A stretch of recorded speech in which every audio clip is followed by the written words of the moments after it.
Voilà, on va le nettoyer convenablement parce qu'il a fait un peu n'importe quoi là. Donc on va repasser l'autocorrecteur jusqu'à ce que j'ai exactement ce que je souhaite au niveau qualité.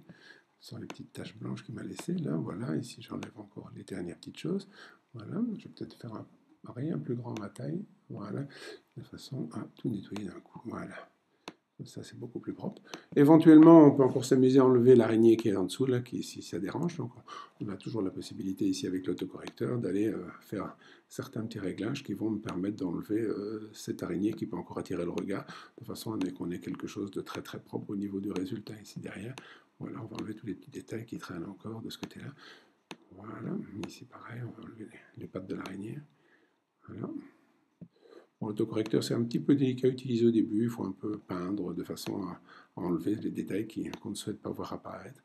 Voilà, il faut jouer un peu sur les tailles aussi de l'autocorrecteur. Donc là, je vais le mettre au maximum pour avoir quelque chose d'un peu... Voilà. Et là, on va jouer sur les derniers détails de façon à enlever cette araignée que je ne voulais plus voir. Voilà. Alors ça prend toujours un petit peu de temps parce qu'il faut le temps qu'on trouve, il faut repasser, repasser, repasser jusqu'à ce que vous ayez le résultat qui vous va bien au niveau de traitement. Voilà, ici j'ai à peu près au bout de ce que je souhaitais faire au niveau du traitement. Voilà l'image finale de mon papillon, avec on ne retrouve plus les zones blanches qu'on avait derrière. Alors peut-être encore là, c'est peut-être encore un petit peu trop clair, donc dernière étape, je vais mettre encore un point de contrôle là, et je vais simplement jouer sur la luminosité pour la réduire encore un peu derrière, de façon à vraiment bien faire ressortir mon papillon de son image. Voilà, le traitement est terminé de cette photo.